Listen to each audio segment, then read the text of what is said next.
सूरज ने आखिरकार अपनी ईशा के लिए अपनी सबसे बड़ी पहचान यानी दादा भाई का लिबास हमेशा के लिए उतार दिया है। अब वो सिर्फ ईशा का पति सूरज बनकर उसके सामने खड़ा है और अपने पुराने सूरज को देखकर ईशा की आंखों में खुशी के आंसू छलक उठते हैं।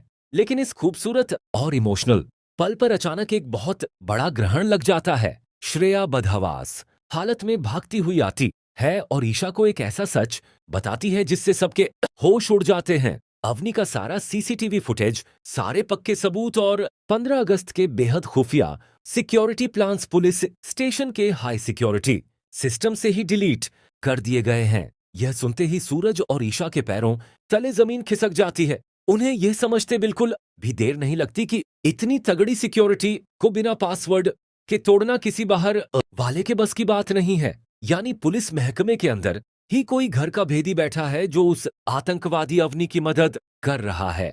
यहीं से कहानी में आता है एक जबरदस्त और रोंगटे खड़े कर देने वाला ट्विस्ट। प्रोमो के बाद अब कहानी पूरी तरह संगीत पलट जाएगी क्योंकि ईशा और सूरज फैसला करते हैं कि इस बड़े खतरे को रोकने के लिए आग और पानी को एक होना ही पड़ेगा। अब दादा भाई की खबरी और ईशा की पुलिस फोर्स दोनों मिलकर काम करेंगे। लेकिन सबसे बड़ी चाल ये होगी कि ये सब बेहद खुफिया होगा।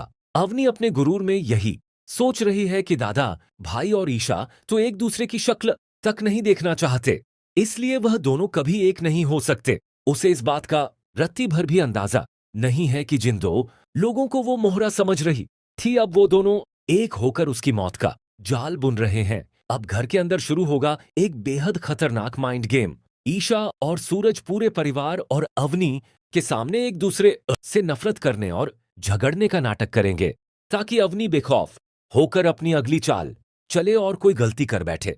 वहीं दूसरी तरफ सूरज अपने खास आदमियों को पुलिस स्टेशन के उस गद्दार को बेनकाब करने के काम पर लगा देगा। आगे आप देखेंगे